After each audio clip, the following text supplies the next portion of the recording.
প্রিয় দর্শক মণ্ডলী, আসসালামু আলাইকুম। আমি আপনার মাঝে একটি বিষয় শেয়ার করতেছি, আর সেটি হলো এই ঝিঙ্গা ক্ষেত সম্পর্কে। আপনারা যে ঝিঙ্গা ক্ষেতটি দেখতেছেন, এটি হলো নন ব্র্যান্ড কোম্পানির মাল, অর্থাৎ এটি হলো লোকাল কোম্পানি। দেখেন কত সুন্দর ক্ষেত, আর সেখানে ঝিঙ্গা নাই বললেই নাই। অতএব আপনারা কখনো এই নন ব্র্যান্ড কোম্পানি অথবা লোকাল কোম্পানির কোনো সবজি চাষ করবেন না। আপনাদের প্রতি আমার রিকোয়েস্ট থাকলো, আপনারা অবশ্যই ব্র্যান্ডের কোম্পানির মাল ব্যবহার করবেন, ভালো কোম্পানির বীজ ব্যবহার করবেন, তাহলে আপনারা ভালো ফল পাবেন। আপনারা ভালো করে লক্ষ্য করে দেখেন, এত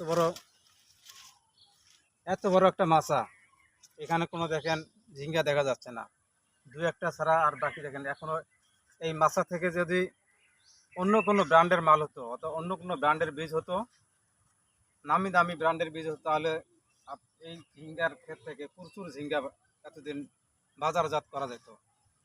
আমি আবারও বলতেছি আপনাদেরকে, আপনার অবশ্যই নন ব্র্যান্ড কোম্পানির, লোকাল কোম্পানির বীজ ব্যবহার করবেন না। ধন্যবাদ আপনাদেরকে। ভালো থাকবেন, সুস্থ থাকবেন, সুস্থ সবল চারা ব্যবহার করবেন। আসসালামু আলাইকুম।